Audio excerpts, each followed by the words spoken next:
JICA menyusun dan menerbitkan JICA Standard Safety Specification atau JSSS pada tahun 2021 dengan tujuan mencegah dan mengurangi kecelakaan kerja dan kecelakaan umum yang sering terjadi dalam pekerjaan konstruksi proyek bantuan pinjaman ODA.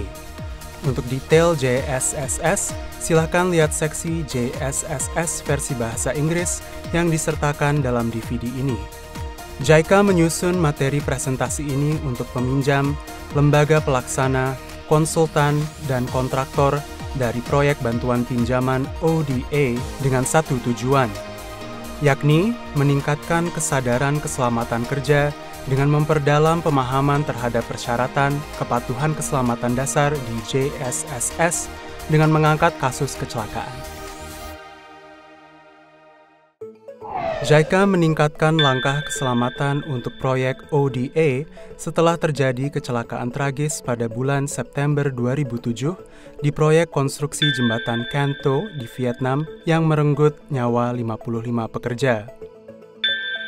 Pada tahun 2015, ditetapkan kebijakan keselamatan untuk pekerjaan konstruksi di proyek ODA Jepang.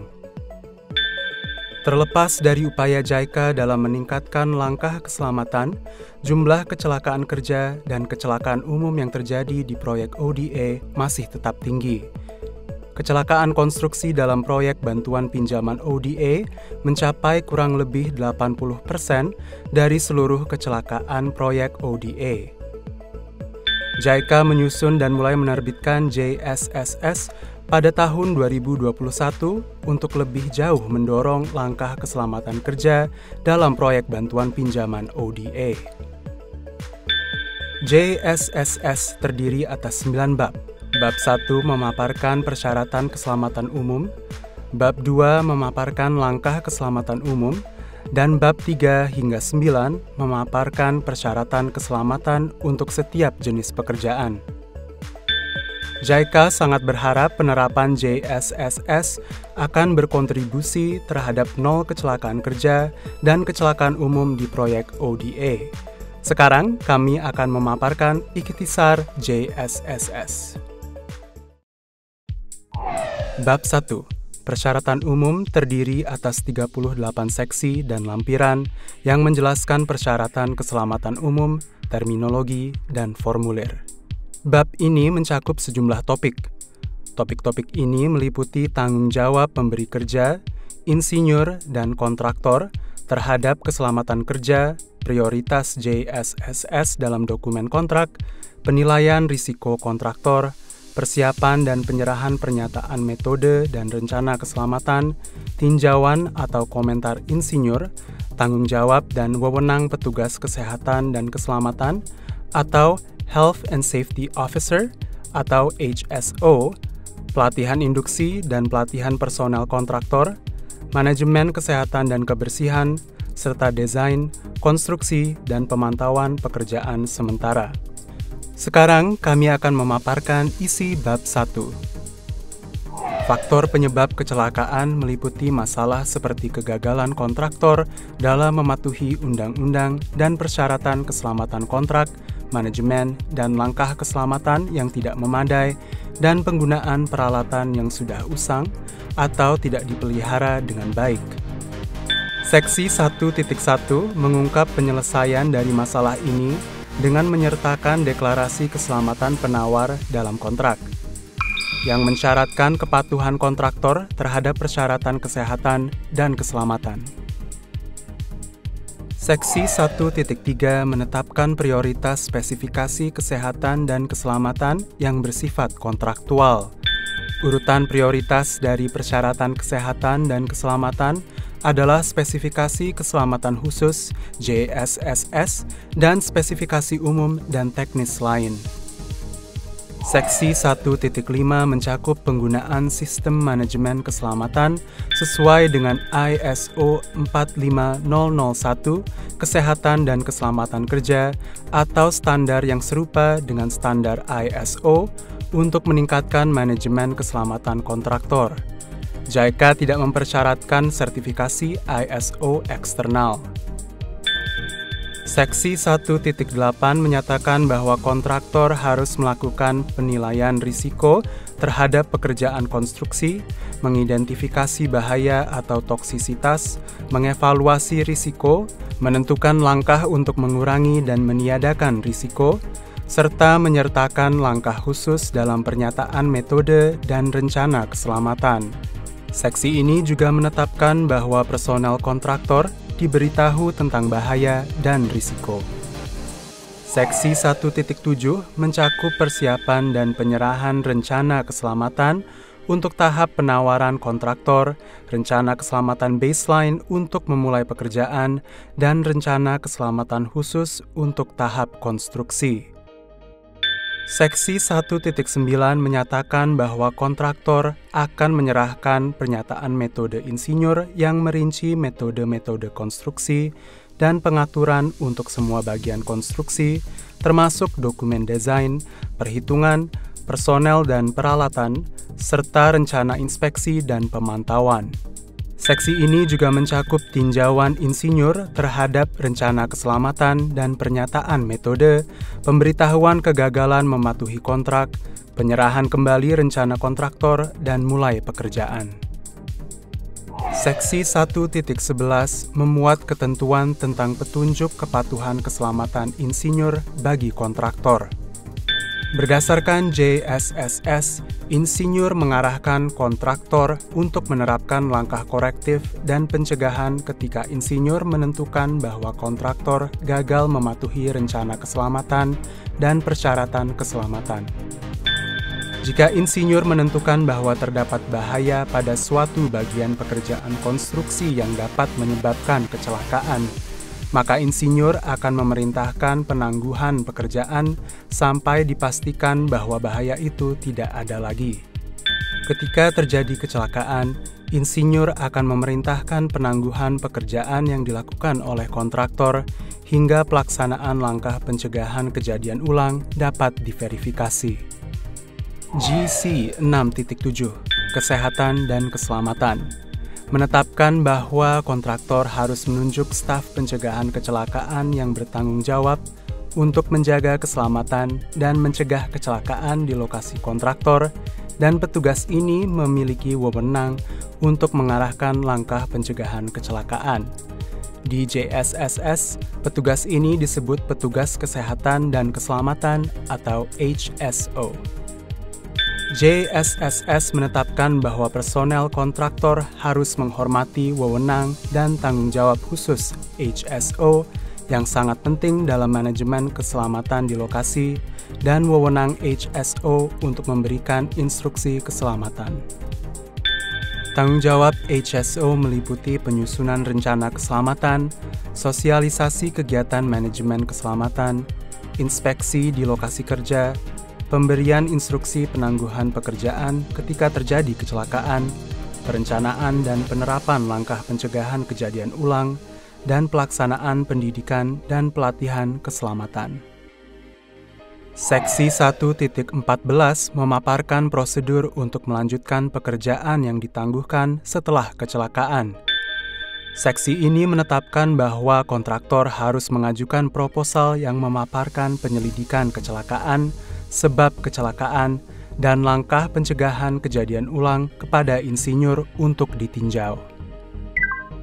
Jika tidak terdapat pemberitahuan dari insinyur bahwa kontraktor tidak memenuhi proposal, maka kontraktor akan melanjutkan pekerjaan setelah memberitahu sebelumnya kepada insinyur tentang tanggal melanjutkan pekerjaan, melakukan verifikasi efektivitas langkah pencegahan kejadian ulang, dan memberitahu insinyur hasilnya, serta melakukan penilaian risiko kembali.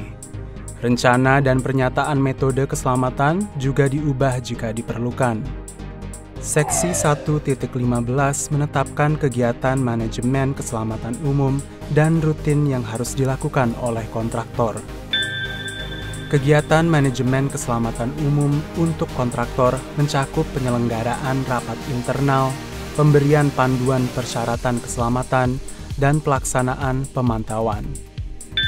Selain itu, manajemen keselamatan harian kontraktor mencakup toolbox meeting, sosialisasi detail pekerjaan dan rencana keselamatan kepada personel kontraktor, pemberian panduan dan manajemen kegiatan 5S, serta pelaksanaan inspeksi keselamatan di lokasi kerja.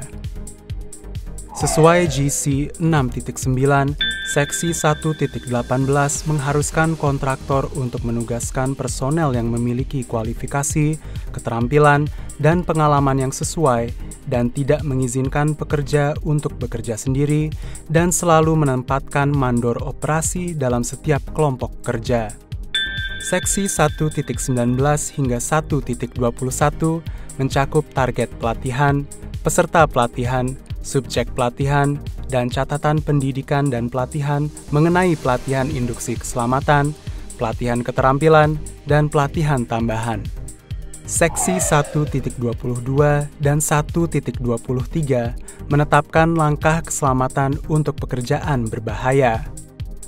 Seksi-seksi ini menetapkan bahwa kontraktor harus memberikan pelatihan khusus kepada personel yang terlibat dalam pekerjaan berbahaya, menerbitkan izin kerja, menempatkan mandor operasi yang bekerja secara tetap, dan menyiapkan prosedur keselamatan. Kedua seksi ini juga mensyaratkan bahwa kontraktor harus menetapkan dan menerapkan sistem izin untuk bekerja, mengharuskan HSO untuk mengevaluasi pekerjaan berbahaya, melakukan inspeksi keselamatan, dan mengelola sistem izin untuk bekerja. Seksi-seksi ini menetapkan penyelidikan dan evaluasi pekerjaan berbahaya oleh HSO, prediksi bahaya yang mungkin dihadapi, serta konfirmasi hasil inspeksi prakerja. Seksi 1.24 dan 1.25 menjelaskan persyaratan untuk rencana penanganan kecelakaan serta personel dan fasilitas untuk persiapan menghadapi kecelakaan. Kedua seksi ini mengatur pembuatan rencana penanganan kecelakaan yang memuat personel, perlengkapan, dan rencana layanan medis dan pertolongan pertama di lokasi kerja, serta pelaksanaan pelatihan penyelamatan darurat dan pertolongan pertama. Seksi-seksi juga menetapkan isi yang akan disertakan dalam spesifikasi keselamatan khusus. Selain itu, seksi-seksi ini mencakup langkah yang harus diambil HSO langsung setelah terjadi kecelakaan dan setelah kecelakaan terjadi. Seksi 1.35 menetapkan persyaratan penggunaan peralatan kontraktor, pekerjaan sementara, perlengkapan keselamatan, dan APD di tempat kerja.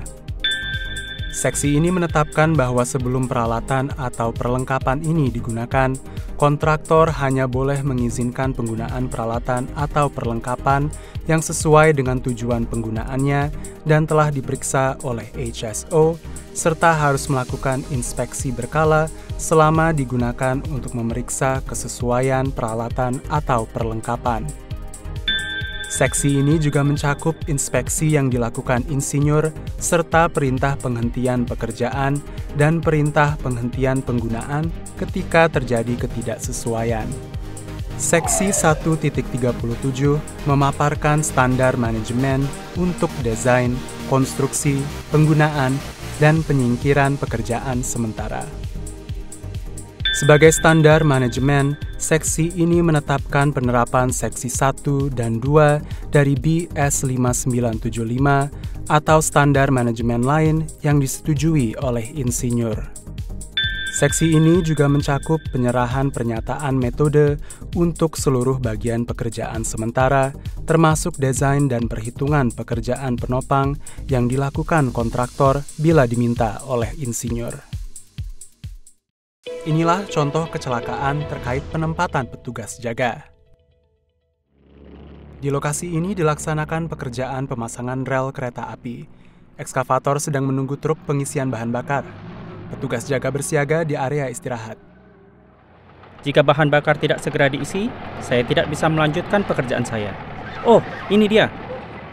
Oke, saya akan segera mengisi bahan bakar dan kembali bekerja secepatnya. Ekskavator mulai bergerak menuju truk pengisian bahan bakar. Kemudian, aduh, ekskavator terlanjur pergi. Padahal sudah diberitahu untuk tidak bergerak tanpa petugas jaga. Saya harus bergegas ke sana untuk memandunya. Petugas jaga bergegas ke depan ekskavator untuk memandunya. Kemudian, petugas jaga jatuh. Pengemudi tidak menyadari bahwa petugas jaga telah jatuh. Oke, saya akan mengitari tumpukan tanah ini, lalu tiba di truk pengisian bahan bakar. Aduh! Petugas jaga ditabrak oleh ekskavator dan meninggal. Kontraktor diwajibkan untuk setiap saat selama pekerjaan menempatkan petugas jaga untuk mencegah masuknya orang yang tidak berkepentingan, memberi informasi secara efektif kepada pekerjanya dan masyarakat umum, termasuk pengguna jalan dan pejalan kaki, serta melindungi mereka dari kecelakaan. Dalam kasus ini, ekskavator perlu bantuan untuk pemosisian yang tepat, dan operator juga harus mengikuti aba-aba. Sebelum membantu manuver ekskavator, petugas jaga dan pengemudi perlu saling berkomunikasi melalui walkie-talkie atau dengan menggunakan isyarat tangan atau melakukan kontak mata untuk saling memberi aba-aba dalam bekerja. Jika petugas jaga tak lagi terlihat pengemudi, ia harus segera menghentikan kendaraannya. Dengan demikian, pengemudi dan petugas jaga dapat bekerja sambil saling memastikan keselamatan masing-masing. Inilah contoh kecelakaan terkait bekerja di atas dan bawah orang lain. Di laut sedang dilaksanakan pekerjaan pile cap untuk dermaga jembatan. Pile cap beton telah mengeras, jadi backisting baja dilepas. Kren akan datang pada sore hari untuk mengambil backisting. Aku akan melewatkan makan siang untuk menyiapkannya. Pekerja B sedang mengelas pengait ke backisting yang dilepas agar kren dapat mengangkutnya. Kemudian, kren akan segera datang untuk melepas backisting, jadi saya akan mulai melepasnya agar bisa dibawa dengan cepat. Pekerja A tidak dapat melihat pekerja B bekerja. Kemudian, aduh! Pekerja B menderita cedera serius, termasuk patah tulang di bahunya. Bekerja di atas dan di bawah orang lain harus dilarang.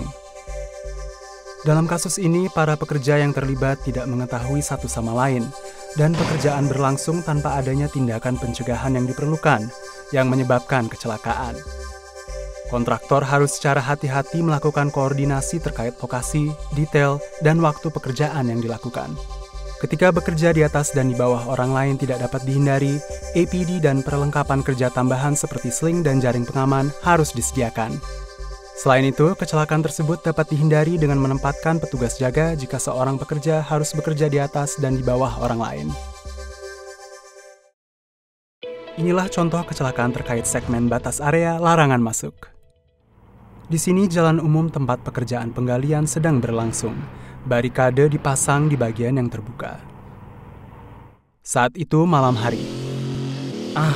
Kerja lembur membuat hari ini melelahkan. Aku harus segera pulang. Aduh! Sebuah sepeda motor menabrak barikade dan pengemudinya meninggal kemudian. JSSS melarang orang masuk tanpa izin ke area di mana pekerjaan berbahaya sedang berlangsung. Oleh karena itu, area di mana pekerjaan sedang dilakukan harus diberi batas yang jelas, seperti pagar atau penghalang pelindung yang layak. Dalam kasus ini, barikade seharusnya diubah menjadi barikade yang lebih terlihat dan harus dibedakan dengan jelas dengan rambu dan penerangan. Dengan demikian, orang-orang baik di dalam maupun di luar lokasi dapat dilindungi. Bab 2 memaparkan langkah keselamatan umum untuk pekerjaan konstruksi. Bab ini mencakup langkah keselamatan yang harus dilakukan kontraktor dalam 9 seksi berikut. Sekarang, kami akan memaparkan isi bab 2. Kontraktor wajib menyediakan lingkungan kerja yang aman dan sehat bagi personelnya. Seksi 2.1 memuat persyaratan khusus untuk lingkungan kerja, pemantauan dan pengendalian risiko di sekitar lokasi kerja yang harus diterapkan oleh kontraktor.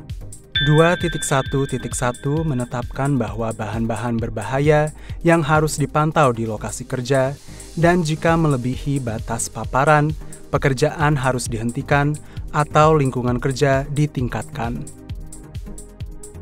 Seksi 2.3 dan 2.4 mencakup larangan masuk dan penempatan petugas jaga untuk memastikan keselamatan personel kontraktor dan keselamatan publik.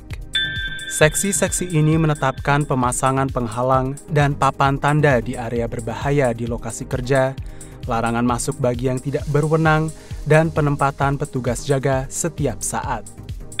Seksi-seksi ini juga mensyaratkan penempatan petugas jaga untuk mencegah peralatan kontraktor menjatuhi dan menabrak personel kontraktor atau publik, serta untuk mengendalikan pejalan kaki dan peralatan di lokasi jalan umum. Banyak kecelakaan jatuh saat bekerja di tempat tinggi terjadi di lokasi konstruksi. Seksi 2.5 menetapkan berbagai persyaratan untuk pencegahan jatuh dari area kerja setinggi 2 meter atau lebih di atas lantai.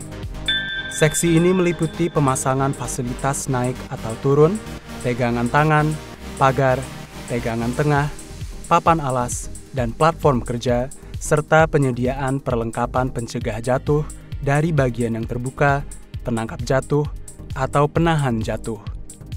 Selain itu, seksi ini mencakup instruksi dan pendidikan tentang risiko jatuh personel kontraktor sebelum mulai bekerja, serta instruksi untuk melarang penyingkiran peralatan pencegah jatuh tanpa izin. Seksi 2.6 memuat langkah yang harus dilakukan kontraktor untuk mencegah cedera pada personel di lokasi, di sekitarnya, dan di sekeliling area akibat benda jatuh yang terkait dengan pekerjaan. Seksi ini menetapkan metode pengangkutan material yang aman, larangan umum untuk bekerja di atas atau di bawah orang lain, pemasangan rak pencegah benda jatuh sementara dan penghalang pelindung, larangan masuk ke area tertentu, dan pembuatan jalan memutar, serta pemasangan papan tanda seperti bahaya benda jatuh. 2.9.1 APD menetapkan bahwa kontraktor akan menyediakan semua APD yang diperlukan untuk melakukan pekerjaan bagi personelnya secara cuma-cuma, memastikan bahwa mereka menggunakannya secara tepat, memeliharanya dalam kondisi baik, serta menggantinya jika aus, hilang, atau rusak. Seksi ini juga menentukan standar internasional untuk APD yang akan digunakan. 2.9.2 Pertolongan pertama menentukan penempatan kontraktor terkait perlengkapan dan pasokan untuk pertolongan pertama, inspeksi berkala dan penyetokan ulang, pelatihan pertolongan pertama, spesifikasi perangkat pertolongan pertama, dan AED. Kecelakaan ini terjadi dalam pekerjaan relokasi saluran listrik. Saluran listrik dari tiang listrik yang ada dipindahkan ke tiang listrik sementara. Butuh waktu lebih lama dari yang saya kira. Semoga bisa selesai sesuai jadwal. Sementara itu, di gardu listrik. Saya belum menerima pemberitahuan bahwa pekerjaan telah selesai. Pekerja itu seharusnya sudah selesai dan sedang istirahat makan siang. Apa mungkin ia lupa menghubungiku? Waktu selesai pekerjaan yang dijadwalkan telah berlalu. Seharusnya saya sudah turun dari tiang listrik. Saya harus memberitahu gardu listrik. Kemudian, aduh! Pekerja tersebut tersengat listrik dan jatuh dari ketinggian sekitar 10 meter. Pemeriksaan keselamatan dan pernyataan metode yang mendetail diperlukan untuk instalasi bawah tanah dan instalasi di atas kepala. Dalam kasus ini, pekerja seharusnya kembali ke atas tanah setelah pekerjaan selesai, di mana mereka akan menghubungi koordinator melalui ponsel yang kemudian akan menyampaikan ke gardu listrik bahwa pekerjaan telah selesai dan aman untuk menyalakan listrik.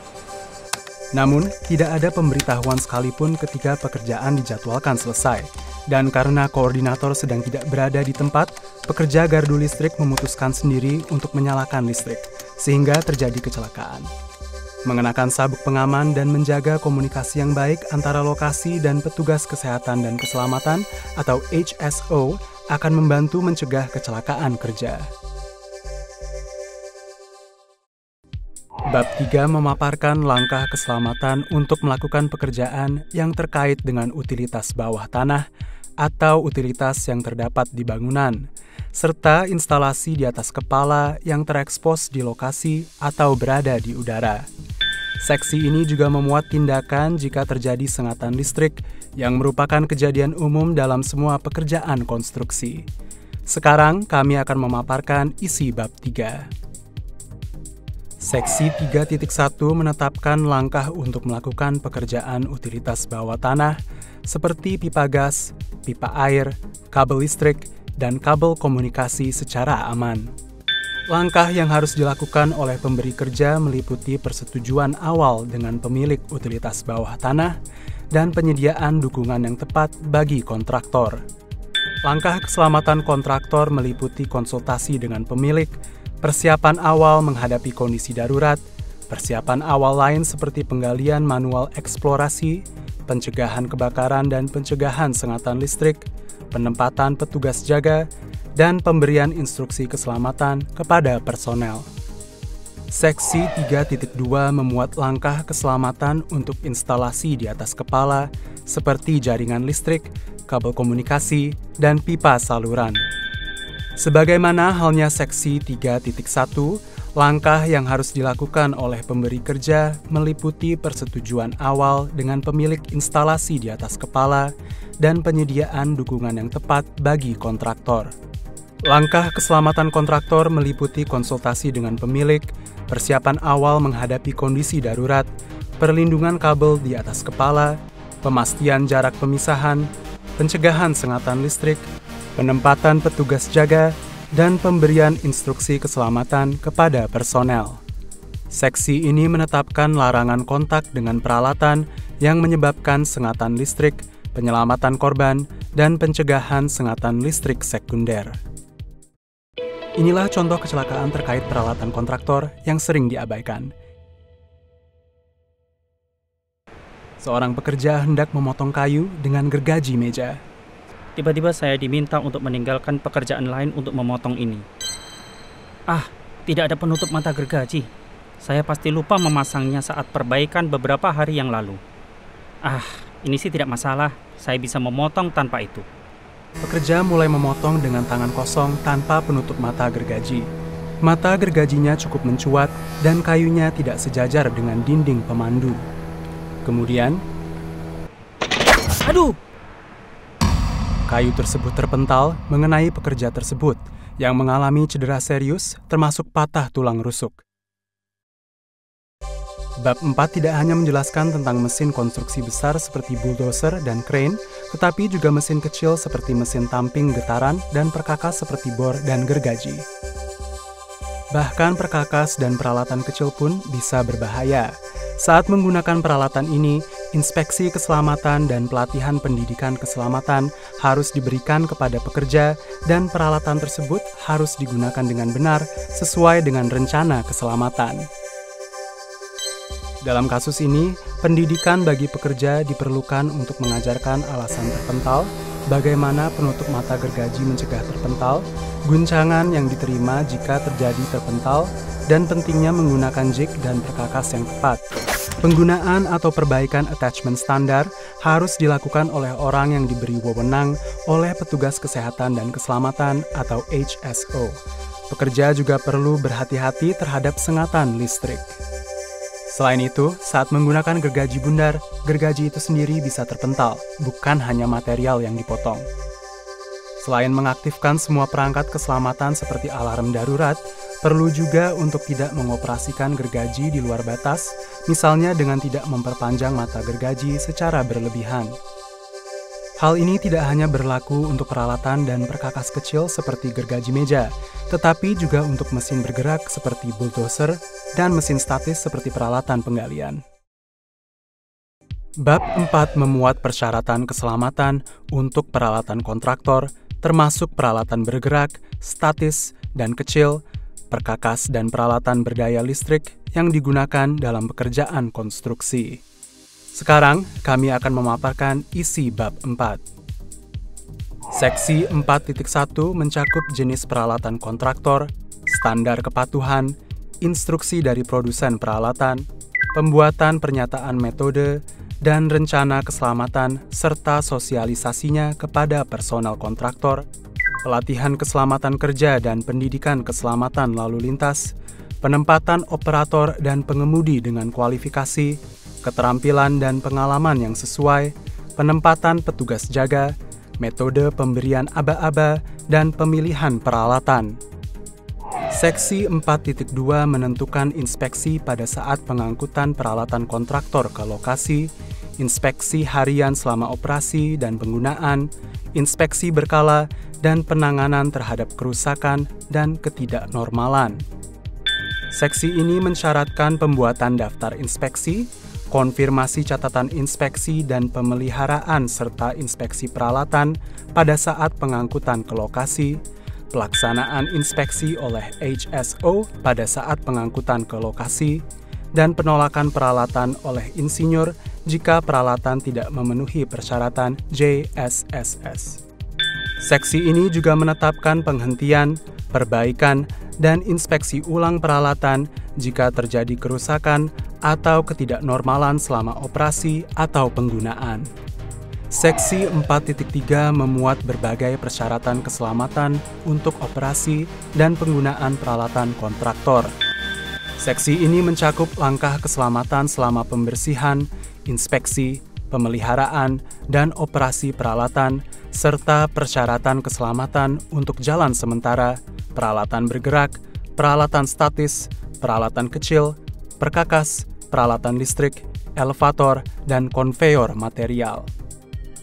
Untuk mencegah sengatan listrik yang sering terjadi di lokasi, Seksi 4.3.12 mensyaratkan inspeksi harian peralatan listrik, penggunaan sakelar kedap air, pemasangan Ground Fault Circuit Interrupter atau GFCI, dan larangan penggunaan di bawah air. Inilah contoh kecelakaan terkait pengoperasian krain secara bersamaan. Untuk melepas dek baja sementara yang dipasang di dataran pasang surut, tiang pancang yang menopang dek ditarik dengan krain menggunakan vibro hammer.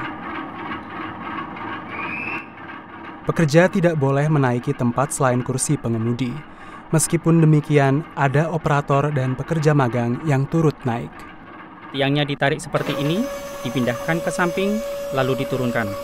Ulangi proses ini. Sudah paham? Lain kali bisa melakukannya sendiri, bukan? Saya akan berusaha. Tapi, kita terlambat karena topan waktu itu. Jadi, kita harus bekerja cepat. Oke?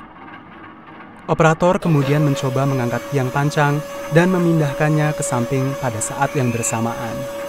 Jika saya melakukan pekerjaan ini sekaligus, kita bisa bekerja lebih cepat. Tunggu, apakah ini baik-baik saja? Mari kita berhenti. Tidak apa-apa. Serahkan kepadaku.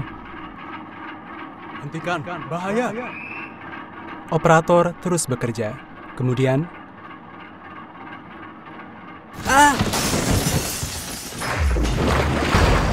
krain jatuh ke samping dan kabinnya terkubur lumpur. Operator dan pekerja magang tidak dapat melarikan diri, mereka meninggal tenggelam. Bab 5. Mengatur tentang pekerjaan penggerekan dan pengikatan. Dalam kasus ini, kecelakaan terjadi karena dilakukannya pengoperasian bersamaan yang dilarang, di mana boom diputar sambil menggerek sesuatu. Pengoperasian krain secara bersamaan oleh seorang operator dilarang sebagai praktik berbahaya karena perhatian operator teralihkan. Banyak laporan tentang kecelakaan akibat operasi bersamaan, termasuk kematian. Selain inspeksi keselamatan peralatan, perlu diselenggarakan pelatihan keselamatan berdasarkan pekerjaan dan peralatan. Selama pekerjaan penggerekan, penting untuk melakukan pekerjaan satu persatu sambil memastikan keselamatan sebelumnya.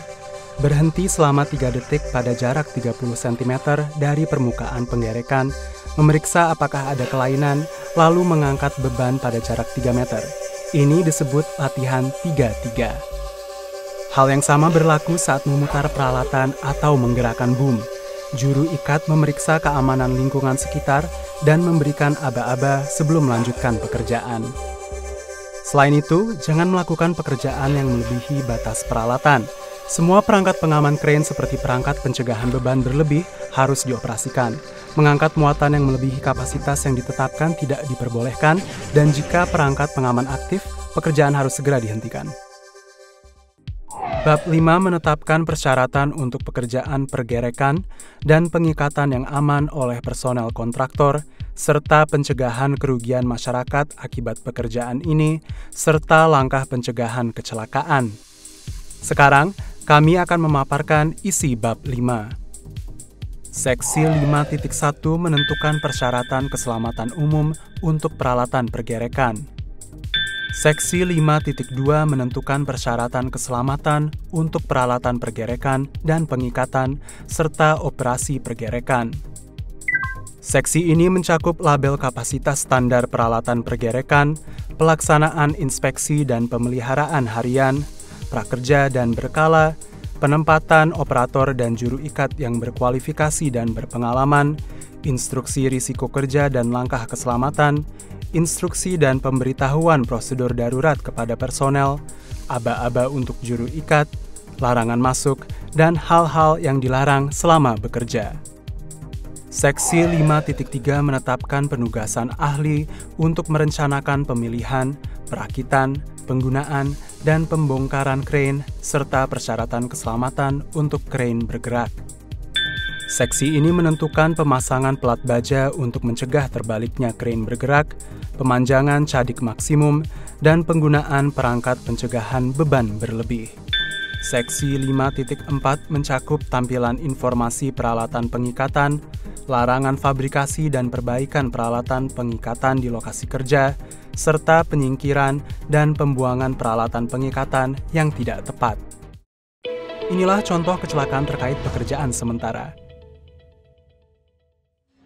Pekerja sedang menyesuaikan perancah di braket dermaga jembatan. Kita harus segera menyelesaikan perancah. Kalau tidak, semuanya tidak bisa mulai bekerja. Ayo cepat, pekerjaan ini berbahaya. Jadi, pasang kait dari sabuk pengamanmu. Tidak apa-apa, tidak akan memakan waktu lama. Kemudian, JSSS menetapkan spesifikasi standar keselamatan untuk cofferdam, penopang tanah, perancah, dan pekerjaan sementara listrik dan gas. Dalam kasus ini, penopang perancah braket longgar sehingga perancah runtuh dan mengakibatkan kecelakaan. Perancah yang ditopang, perancah bergerak, perancah yang digantung, dan platform kerja pengangkatan bergerak harus memiliki kapasitas penopang setidaknya 4 kali bobot sendiri dan beban maksimum. Selain kebutuhan akan desain dan konstruksi sementara sesuai dengan rencana keselamatan, perlu dilakukan inspeksi sebelum digunakan, saat mengubah atau memperpanjang, dan setelah kondisi cuaca buruk.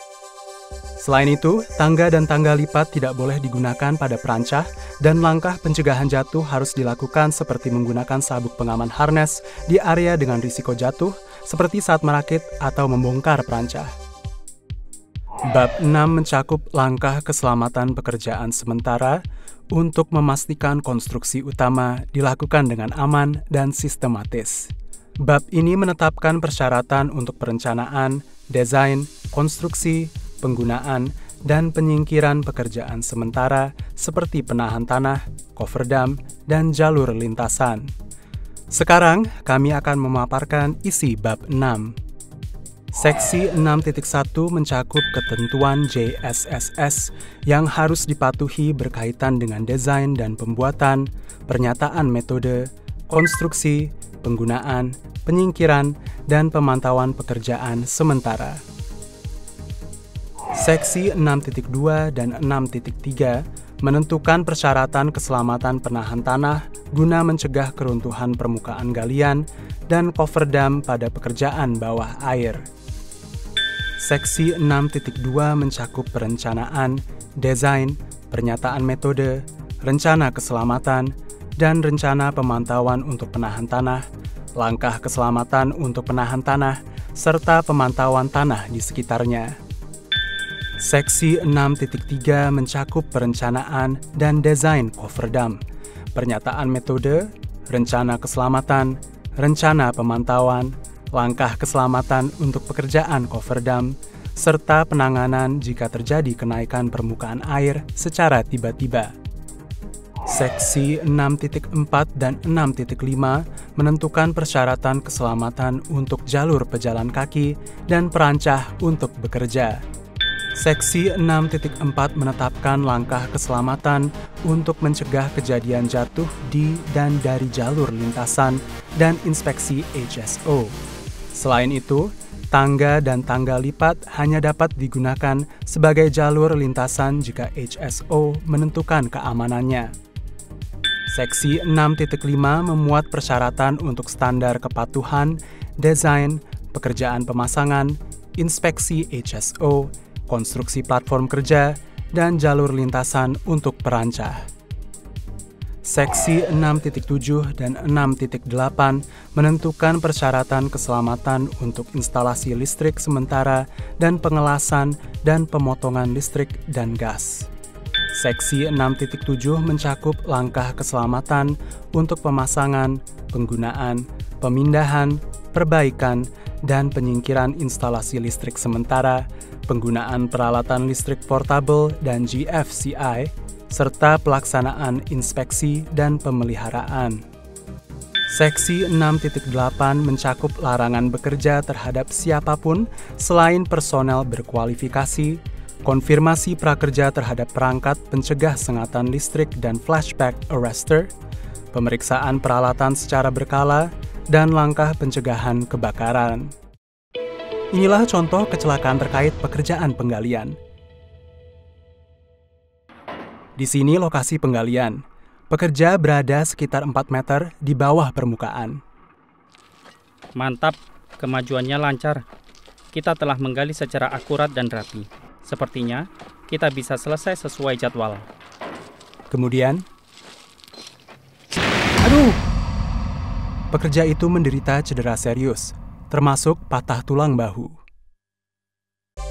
JSSS memuat langkah-langkah keselamatan terkait penggalian parit, penggalian manual dan mekanis, peledakan, pekerjaan penimbunan dan penggurukan, pembuangan, dan penopangan tanah. Banyak laporan tentang kecelakaan akibat tanah longsor selama pekerjaan penggalian. Pertimbangan yang memadai harus diberikan pada lereng miring dan benching di sisi penggalian. Hal ini mencakup larangan di bawah permukaan pemotongan yang hampir vertikal.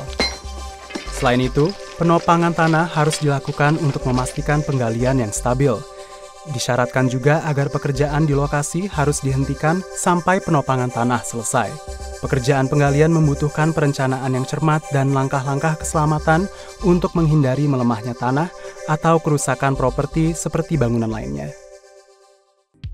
Bab 7 mencakup persyaratan keselamatan dan langkah pencegahan kecelakaan pada pekerjaan penggalian seperti penggalian open cut, penggalian parit, penggalian manual dan mekanis, peledakan, pekerjaan pematang, dan penimbunan kembali, pembuangan, dan penahan tanah. Sekarang, kami akan memaparkan isi bab 7. Seksi 7.1 hingga 7.5 menentukan persyaratan keselamatan untuk pekerjaan penggalian dalam operasi penggalian open cut. Seksi-seksi ini mencakup pembuatan dan pelaksanaan pernyataan metode, rencana keselamatan, dan rencana pemantauan untuk pekerjaan penggalian, sloping, dan benching pada penggalian, pemasangan penahan tanah, inspeksi lokasi dan instruksi penghentian pekerjaan beresiko oleh HSO, pemasangan fasilitas, dan penghalang pelindung untuk larangan masuk, dan penempatan petugas jaga. Seksi 7.6 menentukan persyaratan keselamatan untuk penggalian open cut dengan peledakan. Seksi ini mencakup pembuatan dan pelaksanaan pernyataan metode konstruksi, rencana keselamatan, dan rencana pemantauan, kepatuhan terhadap peraturan BS spesifik, penempatan personel, rencana keselamatan peledakan, pencegahan bahaya, penanganan bahan peledak, percobaan peledakan, langkah khusus, pemantauan, konfirmasi keselamatan setelah peledakan, dan penanganan bahan peledak yang gagal. Inilah contoh kecelakaan terkait pekerjaan fondasi tiang pancang. Di sini lokasi pekerjaan fondasi tiang pancang. Penyambung digunakan untuk memasukkan tiang pancang lebih dalam ke tanah ke kedalaman yang ditentukan.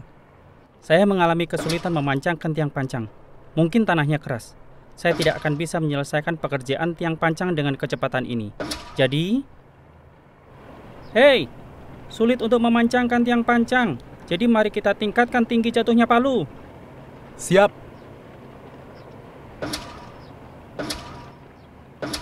Oke, sudah bisa. Terus pancangkan. Kemudian, Aduh! penyambung memukul pekerja, mencederainya hingga meninggal. Saat memancangkan tiang pancang, metode yang tepat harus digunakan sesuai dengan karakteristik peralatan dan material tiang pancang. Dalam kasus ini, saat penyambung dipukulkan, ia bergoyang ke samping dan menerima benturan eksentrik. Selain itu, akibat benturan yang melebihi kekuatan material tiang pancang yang diizinkan, material tiang pancang rusak dan tutupnya jatuh. Penting untuk mengecek dari waktu ke waktu apakah ada ketidaksejajaran antara bagian tengah tiang pancang dan palu.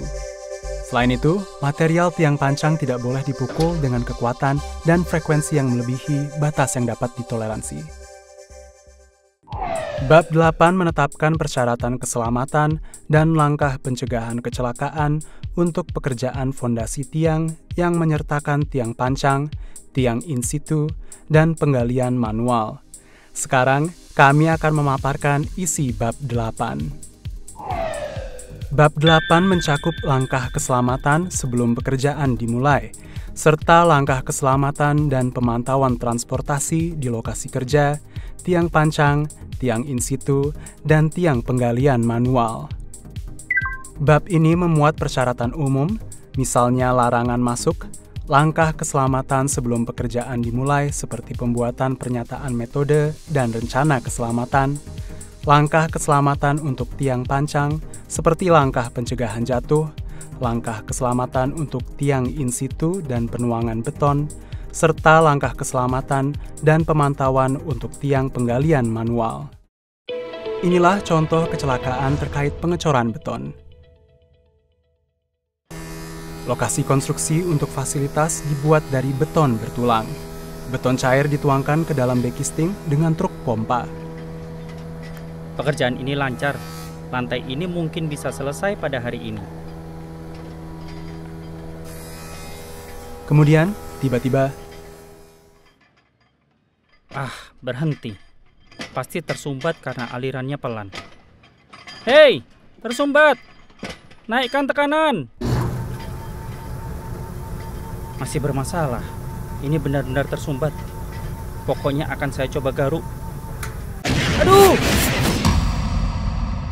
beton membentur pekerja secara langsung.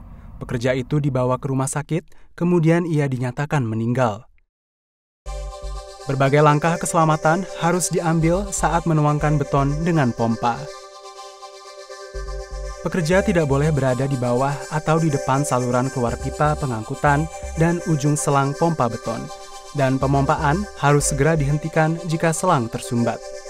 Setelah memindahkan pekerja ke lokasi yang aman, tekanan di dalam harus dilepaskan sebelum selang digunakan kembali. Pada saat itu, pekerja tidak boleh berada di depan dan bawah saluran keluar pipa pengangkutan dan ujung selang pompa beton untuk mencegah tertabrak pipa atau selang yang bengkok. Bab 9 menetapkan persyaratan keselamatan dan langkah pencegahan kecelakaan untuk pekerjaan beton, termasuk tulangan, backisting, dan penopang. Sekarang, kami akan memaparkan isi bab 9. Bab 9 memaparkan pembuatan pernyataan metode dan rencana keselamatan untuk pekerjaan beton, serta sosialisasi dan instruksinya kepada pekerja, serta langkah keselamatan untuk pemrosesan, pengangkutan, penempatan sementara, serta perakitan tulangan, fabrikasi, pengangkutan, penempatan sementara, dan perakitan backisting dan penopang, pengangkutan beton cair, penempatan pemompaan beton, dan penempatan bucket, serta penuangan dan pemadatan beton. Terima kasih atas perhatian Anda. Kami berharap bahwa penggunaan JSSS untuk proyek bantuan pinjaman ODA ini akan meningkatkan langkah keselamatan konstruksi dan mewujudkan nol kecelakaan kerja dan kecelakaan umum.